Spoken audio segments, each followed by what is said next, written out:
I just want to take a minute to specifically go over assignment one. I've been getting a lot of questions, which is understandable. So I have it up on the screen and I'm going to go through it very specifically with everybody.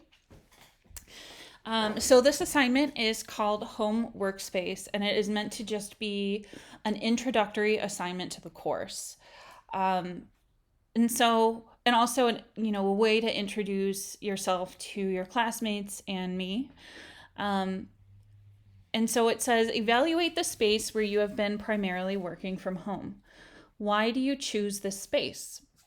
As we work more and more remotely from home, we require a physical space to communicate via video, write, read, draw, and complete assignments. Your task is to design your home workspace, incorporating 3 design elements and 2 design principles.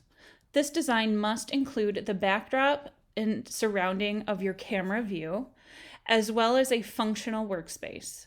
Consider how your personality and physical presence impact your space. How can you complement and represent your identity through the design of your workspace? Okay, so I'm going to explain the write-up here.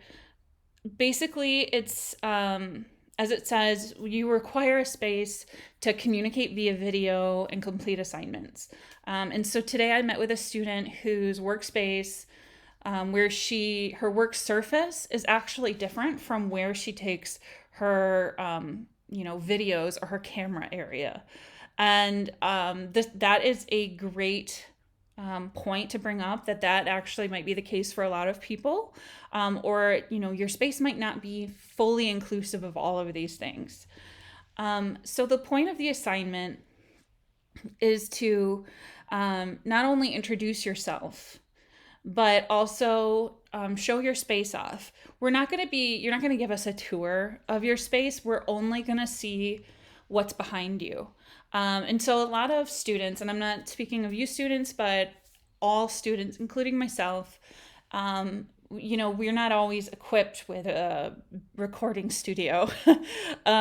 So we want to be cognizant of the lighting, of the angle of our camera, of what's behind us, of how the audio is working, and that type of thing. These are all things to help you as you do your classes remotely and look more professional on camera, but also incorporate some interior design elements. And so the first part of this is really think about what you need from your space. Now that you've been in school for a couple weeks, what have you needed that you had to set up? Was there anything specific? Did you need to go somewhere for a specific type of lighting source? Or like I mentioned in the video, is there a place where your computer is, that it's like you don't have a laptop, you have to go somewhere for that? So really think about that and integrate it into your task. So in the lecture and in chapter 3, it really gets into design elements and principles. And nobody has really been asking about the design elements and principles. And I still have to read a lot of the questions on the discussion board. I'm just talking about questions in my emails so far. So I'm going to assume that understanding what the design elements and principles are just from the lecture and from chapter 3 is something that you're finding easily. So you would pick out 3 elements and 2 principles. And then I think what we need to talk about is when the task is to design your home. Like what does that even mean? So it essentially means rearranging your space, setting up your space, creating a nice backdrop behind you where you can take your remote classes or any digital videos. But also consider how your personality and your body is working in the space. So you might have this really extroverted, loud, happy, bubbly personality. But your lighting is terrible and it casts like really dark shadows on your face, and it's really hard to see you and interpret you. And when you're looking at a computer screen and other people would be looking at your face, your personality doesn't really come through. And so we want to be aware of how, just that thumbnail of your face and what's behind you represents you.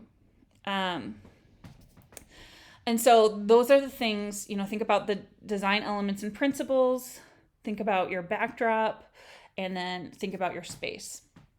So this is what you're actually turning in. I've had some questions about how to turn things in, paper sizes, PowerPoints. And so I think the confusion might be with the word presentation. So when it says a live 3-minute presentation to the class delivered virtually during your scheduled time, I'm going to focus on just the presentation to the class delivered virtually. So that is essentially you would bring your screen up, you would present to the class as if you were just speaking to us, an oral presentation. No visual aids, nothing else other than what we're seeing behind you. And you will speak to us. So the only thing I'm grading is what you're saying. So you need to orally say, what elements and what principles did you choose? How are you integrating them into your space? And how does your space represent your identity? And then it would also be good to talk about the space where you are. Say, I have my workspace set up in my dining room, and I need a special table. I have a printer. I have some storage. Just talk about what your workspace is if you were to describe it to somebody.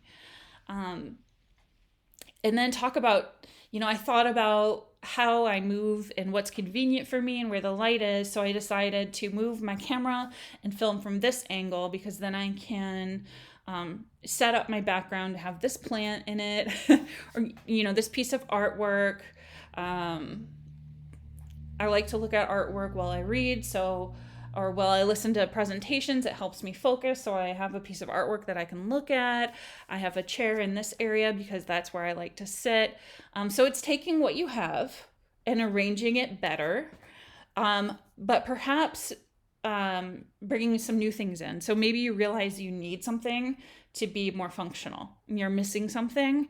Not that you have to go out and buy anything, but I just want your space to be intentional and not just the space that you have, so that's where you're going to do everything, even though that's everybody's scenario. But we want to take things a little bit more seriously and have intention to our space, because that's really what design is about, is the intention. So there's really no right or wrong, because I'm not grading your intentions. That's you. I'm not grading how you feel, or I'm not grading why art makes you focus more. That's great that you are aware of that and able to say that, and in turn you can use an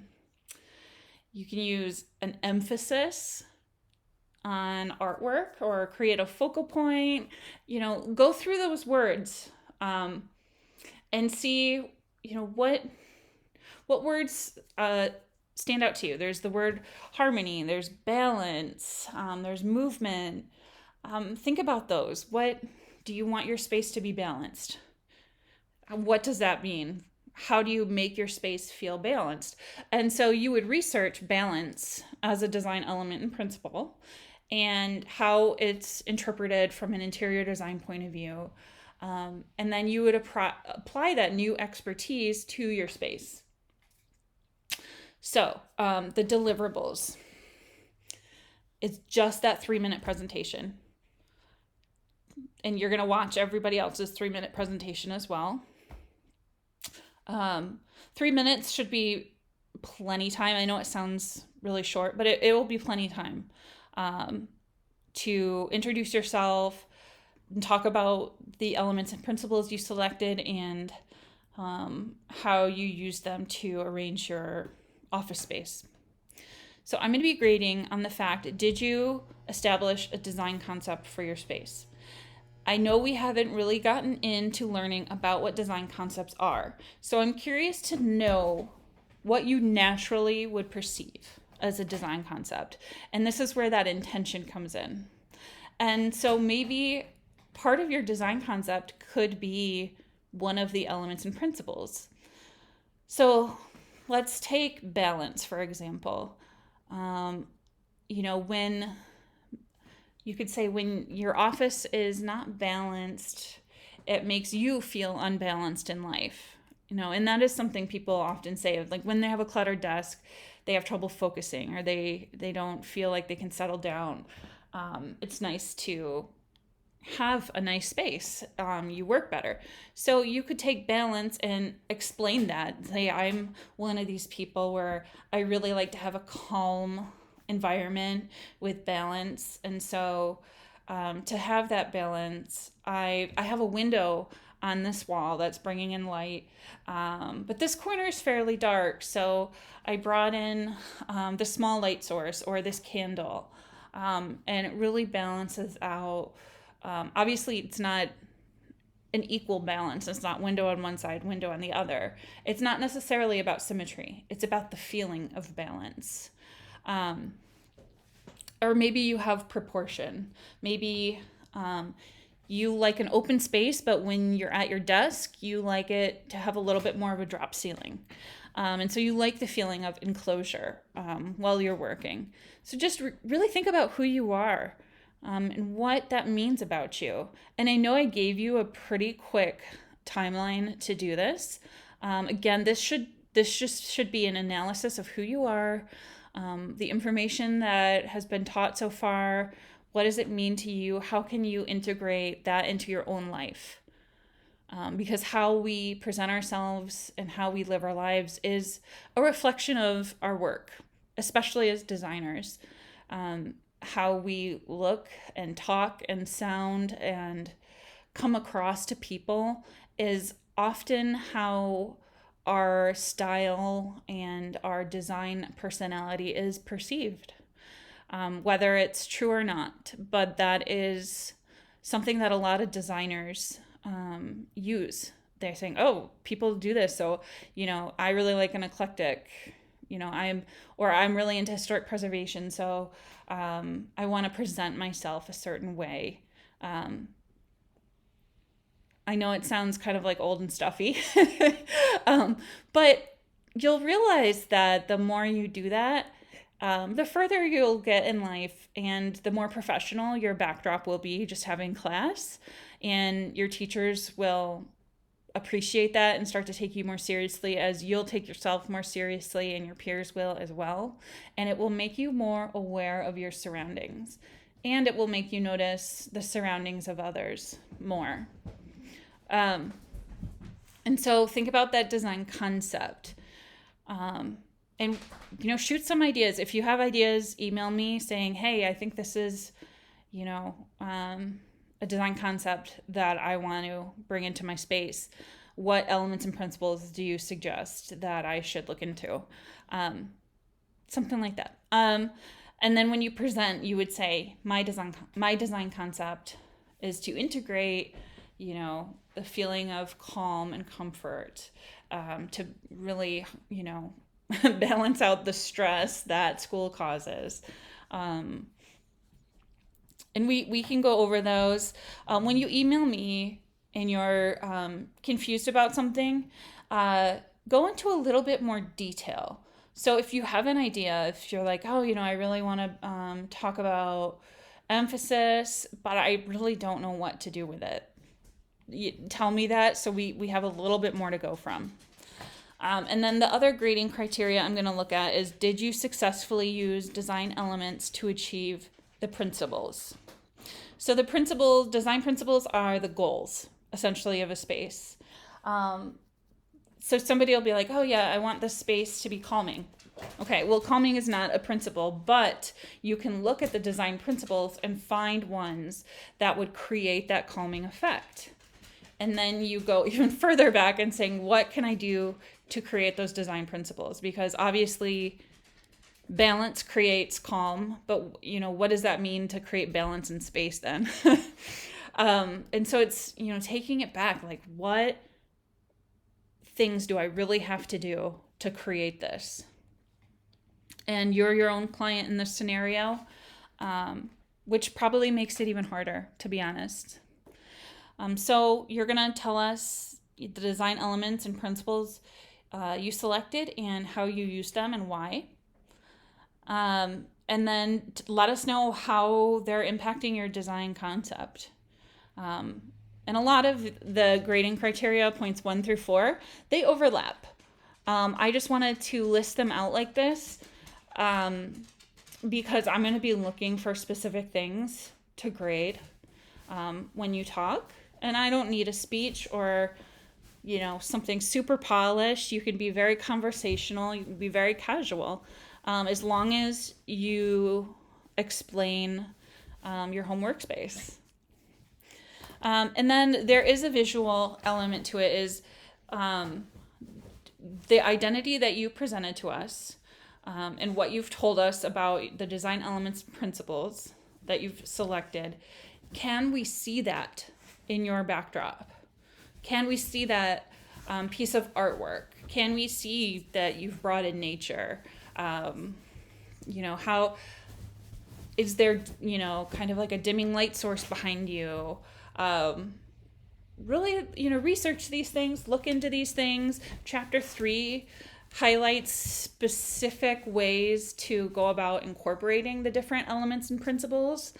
And it explains them more specifically to you.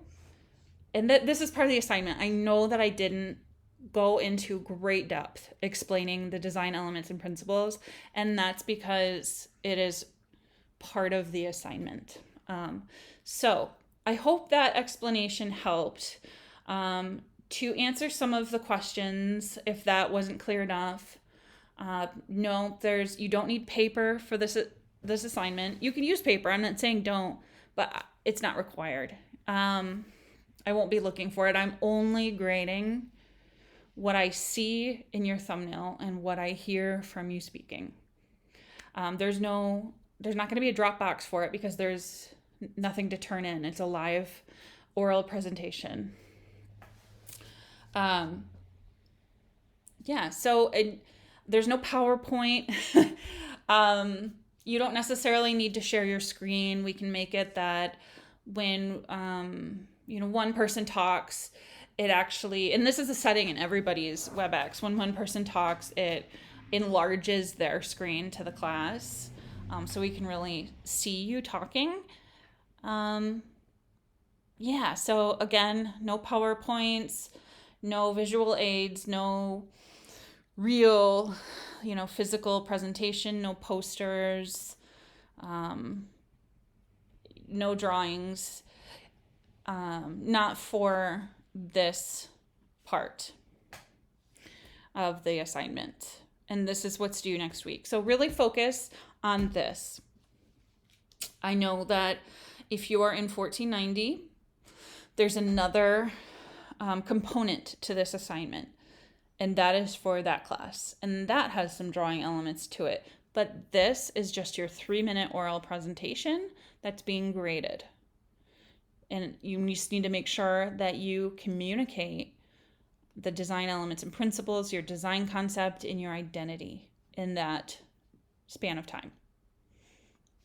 So I'm going to go onto the discussion board later tonight and look for some questions and start answering those. I'm also working on posting lecture 1, which is a part 1 in a 3-part series about freehand drawing and design communication.